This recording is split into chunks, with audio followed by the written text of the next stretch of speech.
You know, there aren't very many vehicles left in the luxury segment that sports a name that conveys such power, luxury, and prestige. Today I'm taking a look at one of those vehicles, the redesigned 4th generation 2015 Escalade. Let's take a look and see what Cadillac has done to this all-important model.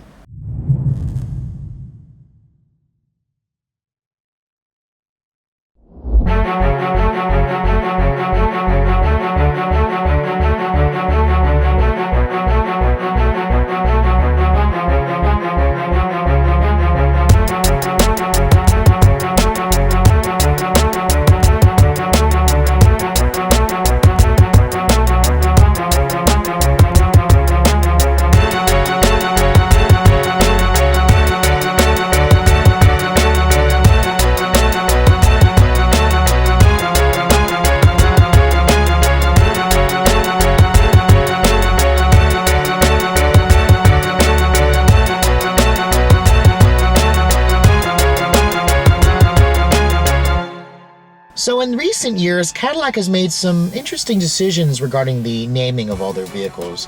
The company has abandoned such iconic names such as Fleetwood, DeVille, Eldorado, and replaced it with the traditional alpha-numeric nomenclature that all the other luxury vehicles have gone to.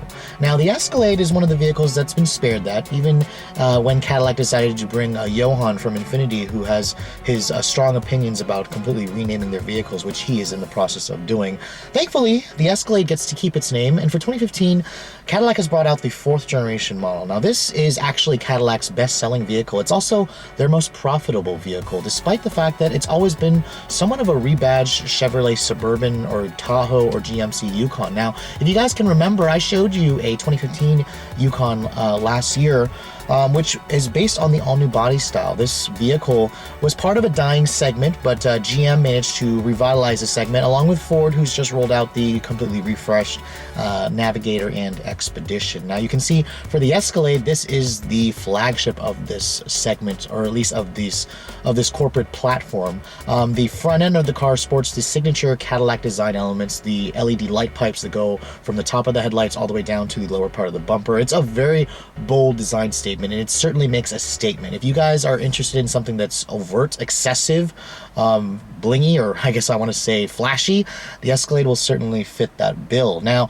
the Escalade will come standard with these LED headlights. Now, they do look very imposing, and they shine the roads very well at night. So compared to the more plebeian GMC and Chevy twins, the premium look of the Escalade certainly will give you a sense that this vehicle will be parked out front if you take it to the valet parking. Now, you have the signature design element with the grille, this very bold art and science design theme, and then of course my particular tester is the refreshed 2015 model, where it sports the Cadillac wreathless crest, which I actually am starting to like the emblem. It's certainly grown on me. It's taken away some of that old mannish character of the older emblem with the wreath. I certainly don't think it needs it. A lot of people have complained that the emblem actually isn't even centered with the grille. I don't really particularly mind it. For those of you who are OCD, that may bother you. Now, coming around the sides of the car, the Escalade is about 2 inches longer than the old model. It sports the same 116-inch wheelbase. If you guys go for the long wheelbase ESV version, which is essentially the Chevrolet Suburban in terms of size, it's about 15-inch longer in wheelbase and about 20-inch longer in overall length. Now, the Escalade actually comes in 4 different trims. There's the base, luxury, premium, which is my particular tester, and then the platinum model, which is above that. These 22-inch wheels are a $600 option on my tester, and I actually am very pleased with them. They fill out the wheel wells perfectly, and they're not the gaudy, excessive chrome wheels that you'll usually find on an Escalade. If you want that, you can still get it. GM offers it as an option. Now, coming around the rear of the car, the taillights are just as distinctive as the front LED headlights. These are LED taillights, full LED taillights with an LED turn signal, and they kind of remind me a little bit of a Volvo/Saab with how long they are. I mean, it goes from the top of the car all the way basically to the bottom of the car, and it definitely gives this car a presence to it. Now, one thing about the Escalade that you need to remember is this is a real truck. It's based off of the GMC Sierra and Chevy Silverado platform. It's got a ladder type frame. It's got a live axle on the back. So you will notice the stance of this vehicle is a traditional truck stance with the somewhat squat front end with the rear end that sticks up a little bit, just because you're going to expect, or Cadillac expects you to load this thing up in the back where it'll kind of settle out the ride height. Now, there are a couple things that its competitors offer, such as the Range Rover. There's no adjustable air suspension in this car, but what this does offer versus its GMC and Chevy twins is Cadillac's magnetic ride control suspension, where you can alter between touring and sport. But enough about the exterior. Let's get on the inside and see if GM or Cadillac has managed to make you forget that this is a Chevrolet Suburban or GMC Sierra underneath. Stepping inside the cabin of the 2015 Escalade, you can see Cadillac has learned a lot from its mistakes of the past. The cabin of this vehicle is all Cadillac. There's a lot of elements in here that will basically remind you that you are in a Cadillac. It does a really good job of hiding the fact that the Chevrolet Tahoe and the GMC Yukon is the same vehicle underneath. You can see my particular tester has the Sierra brown leather interior. This is what Cadillac calls their cut and sewn leather. It's a $2,000 option. The seats are very comfortable. They're wide. They're supportive. Now, stepping inside the vehicle, my particular tester has these power deploying running boards for $1,700, so they do a really good job of helping you get in. So this is a very tall vehicle, but as you can see, it gives you a nice commanding view of the road. When you shut the door, it also has a very nice solid thunk to it. And you can see here the cabin materials they certainly make you feel like you spent the money for the flagship model. Now, push button start is actually standard on every Escalade model, even the base, and this is Cadillac's new key fob. It's a very nice, high quality, slim key fob. I'm quite pleased with the design of the key fob. But anyways, here's the button to start the engine. All you have to do is put your foot on the brake and then push the button and it'll fire it up. Now you can see here the Escalade sports its own unique instrument cluster, and it's definitely a nice one. This is basically the same unit that you're going to get out of the CTS-V, or I'm sorry, the CTS-V Sport or the CTS in general if you go for the upper trims. It's a 12.3-inch LCD display. It's a full LCD. There's no analog gauges at all. And then of course Cadillac's Q user experience is the centerpiece in the center stack. It's on the smaller side for this class. It's an 8-inch touchscreen display, and then of course you get Cadillac's touchscreen or touch sensitive buttons, which I'm not really a fan of. Now, looking at the rest of the interior, the cut and sewn leather is very nice. It's all leather stitched on the upper dash with some suede Alcantara mixed in. I love the low gloss wood. It's just real wood. It feels like real wood. It smells like real wood. It feels expensive.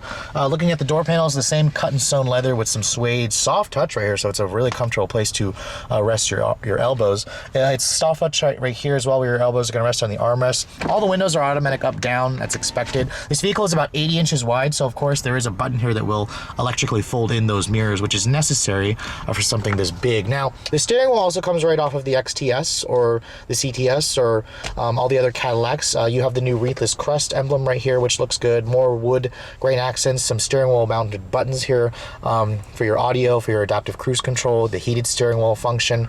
And then of course, looking at the rest of this center stack here, Cadillac does give you, of course, a power adjustable pedal. That's an American car thing. This right here controls the magnetic ride control suspension, which alters between touring, of course, and then the sport mode. This doesn't have the track mode that CTS V Sport had that I showed you guys last year. Now, Cadillac also gives you a couple of other things here. Touch this panel right here. It flips up to reveal a nice USB port right there where you can hide some stuff. You can hide your cell phone, your wallet, your keys in there and whatnot. And then of course, when you can see here when the car's displays off, all these buttons are just blacked out. So it's a nice premium look to it. It's just not very intuitive. I mean, these touch sensitive buttons, I hate them just as much as I hated them in the CTS V Sport that I had. They just, it requires you to take your eyes off the road. And sometimes you have to touch it more than once for it to actually register where you touched it. Of course, you do have heated and cooled seats. Cadillac lets you just heat the seat back instead of the bottom cushion as well. So it's nice that they give you that. If you guys go for the platinum trim, which my particular tester does not have, you'll also get massage seats, so that's necessary for a vehicle of this caliber. Now, an 8-speed automatic transmission is on my tester. On vehicles produced after October of last year, 2014, you will get the 8-speed auto. Basically, if you see the wreathless crest, it'll have the 8-speed auto. You'll also get the updated rear view camera with the 360-degree view.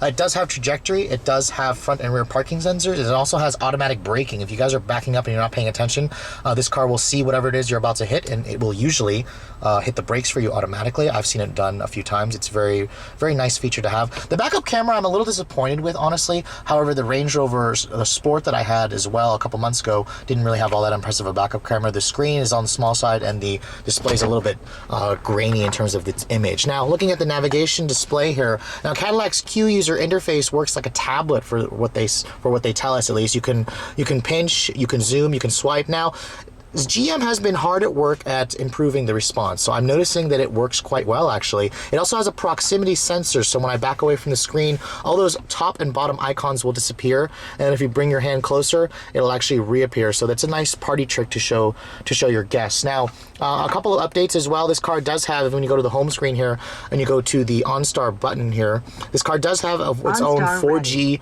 wireless LTE hotspot. So you go here to the Wi-Fi settings.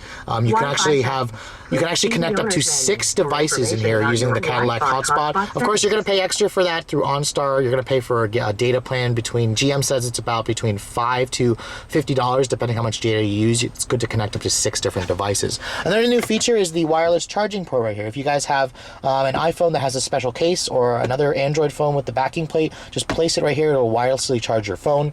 You have a nice USB port there, 2 USB ports, a power outlet. You can hide your phone there. Cup holders are right there, nice size. And then, of course, this gigantic glove box, which has 2 more USB ports, an SD card reader for the map, and then, of course, for those of you who are OCD, Cadillac gives you a nice cleaning cloth so you can clean off the nasty fingerprint marks you're going to leave all over this piano black plastic. I mean, overall, I'm really impressed with this interior. One thing I'm noticing, the sunroof is on the small side. I kind of wish that it had a big sunroof. You can't get this as an option on any Escalade. And then, of course, this upper panel right here has a couple of controls. There's your sunroof controls here, your power liftgate controls, which you can change from max or 3/4 or off entirely.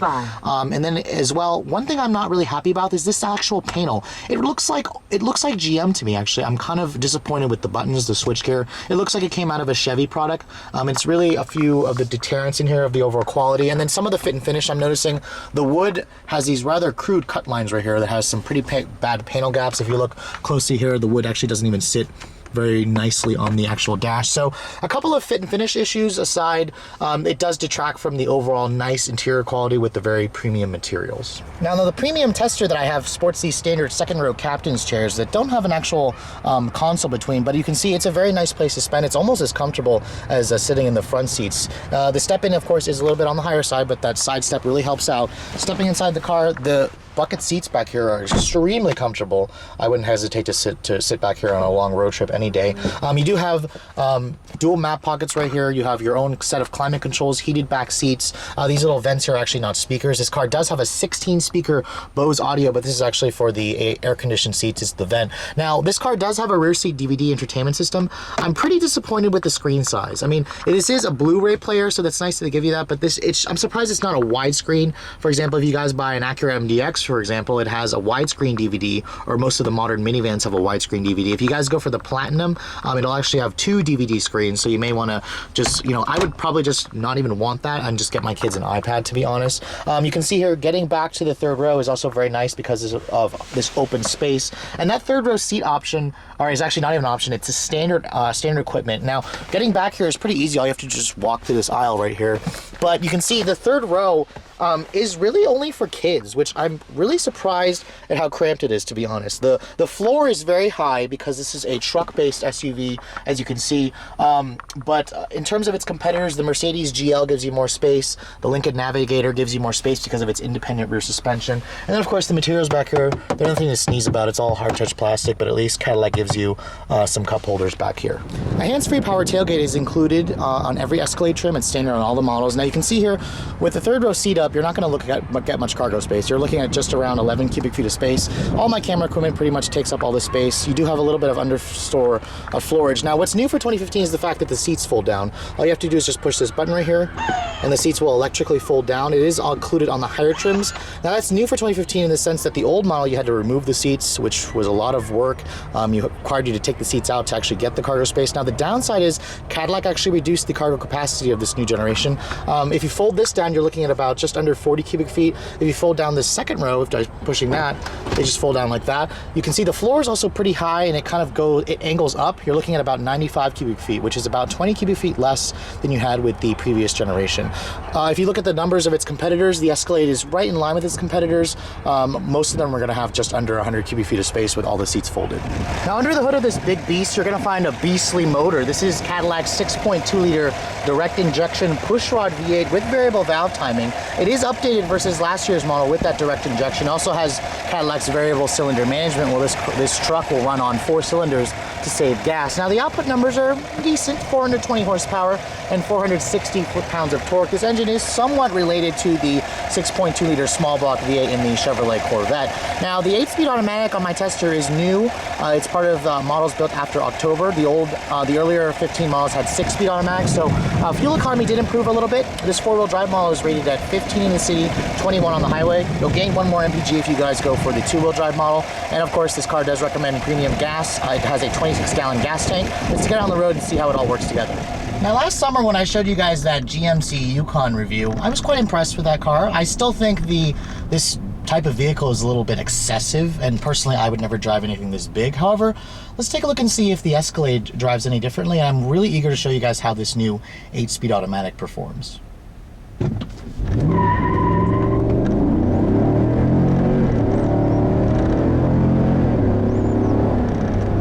Now, right off the bat, I actually had it in 2-wheel drive mode because I do have the 4-wheel drive model, but this car has enough power to spin those rear tires out, and it's quite comical when this big old 6,000-pound beast will do it. It's also quite embarrassing at times because this car is certainly not what you'd call subtle. It attracts a lot of stares, especially with the big old front end, with that big grille, with these full LED headlights that certainly just look expensive. I mean, this car certainly makes a statement, and for some of you, that's exactly what you're looking for. Now, when you drive this thing normally, as I usually like to say, the 8-speed automatic is a huge improvement over the 6-speed auto. The gear spacing is much better, the transmission shifts really quickly, and it's one of the few 8-speed automatics in the class. All of its other competitors still use 6 and 7-speed automatics, so it's nice to see Cadillac on the forefront of the technology in terms of cabin tech and the engine technology or powertrain technology. And in terms of, you know, just driving down the road, this thing, it's a really excellent daily driver, or at least long distance cruiser. It's a huge car. Don't get me wrong, this thing is almost 80 inches wide. It's just massively huge. It takes up a lot of space on the road. And if you guys are not used to driving big cars, this is going to be quite a challenge, especially around the tight city streets here in the DC area. However, the Escalade is not bad. You do have these large side mirrors. This car comes with a plethora of driver assistance tech.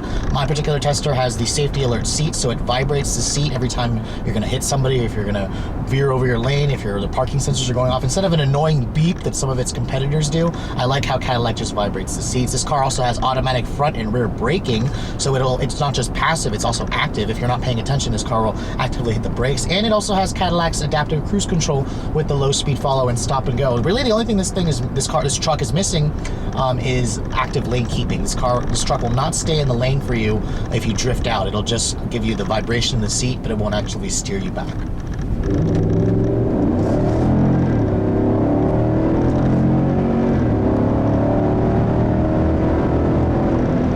So with 420 horsepower on tap, this thing certainly is quick. It's not as quick as that Range Rover Sport with the supercharged V8 I had, but it's not bad. I would say this truck will get to 60 in about 6 seconds, which makes it about a half second quicker than the 6-speed auto in that Denali I tested. But really what you're gonna notice is just the overall feel. This truck really gets out and goes out of the hole much quicker, especially when you just put your foot down. See, the transmission just shifts quickly, and this truck has a lot of mid-range torque. It just pulls really hard. I mean, you're not going to really want to rev this thing much. It's a big old 6.2 V8, and it's a grunter. It's not really into the high revs like what I'm used to, but I mean, this thing gets out of its way really fast, and you can see here at up to highway speeds, the truck is really stable. It's really quiet, and the ride quality is not bad. Now, I'm going to switch the magnetic ride control shocks back into the touring mode, and it does quiet the ride down a little bit. I do notice that the 22s on this truck certainly are big, and they do transmit a lot of harshness from the road, especially on the crappy DC roads here, but it's not bad. What you will notice is the car's just enormous size and its truck-based roots. You're gonna feel that live axle in the back. You're gonna feel the fact that this is a truck ladder type frame. I mean, the car feels very stiff and solid. It feels like a tank, but those of you who are looking for a more pleasant car-like experience may find an Acura MDX more to your liking, the Mercedes GL to your liking. This is a real masculine vehicle, I guess we want to say, or for those of you who just want a more traditional truck, this is why you buy an Escalade. Now, despite the 22s, it actually has not a bad turning radius, about 39 feet.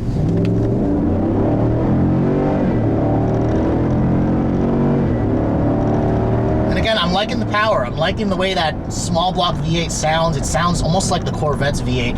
And this truck is just a lot of fun to drive. I wouldn't mind driving this thing around. I mean, it's not fun to drive like a sports car, but it's fun to drive like, you know, you're in this big old living room of a vehicle that's comfortable, that's quiet, it's air conditioned, it's really, really luxurious. And I have to say, I'm quite impressed with this new platform that GM has introduced with the redesigned Tahoe, the Yukon, and the Cadillac Escalade. Now, coming up to the conclusion of this review, there are a couple of things that I'm noticing with the competition, of course. Now, regarding the fuel economy, first of all, let's talk about that. This car's rated at 15 city, 21 highway.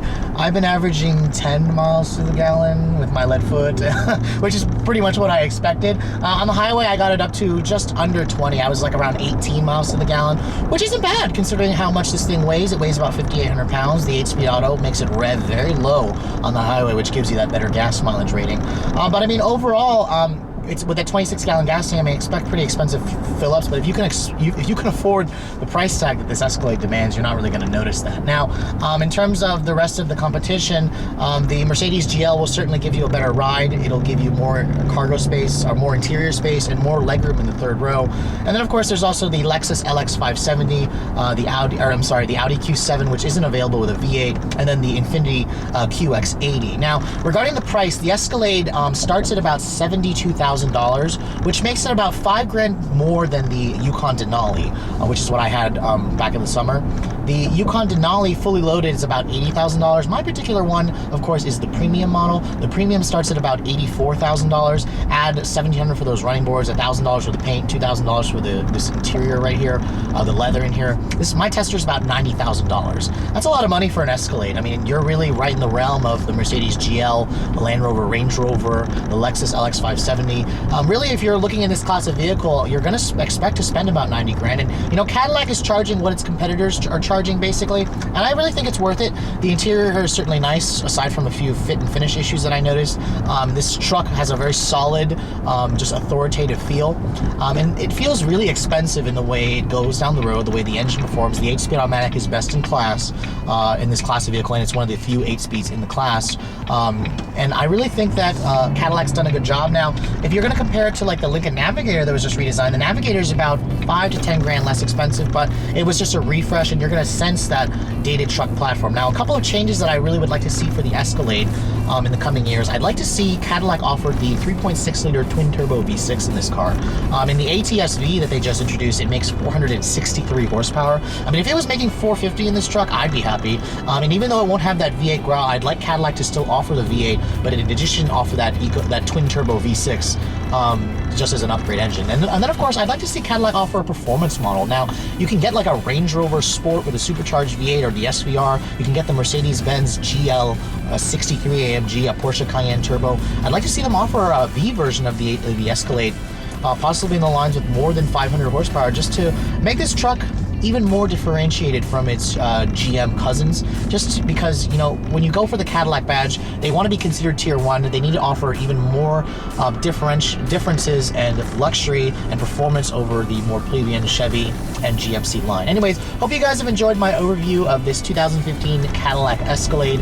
If you're in the market for this kind of a truck, I think the Escalade is one of the best ones to choose. Just know that if you're looking for something more car-like, there are better choices out there that offer more interior space and a slightly better ride quality.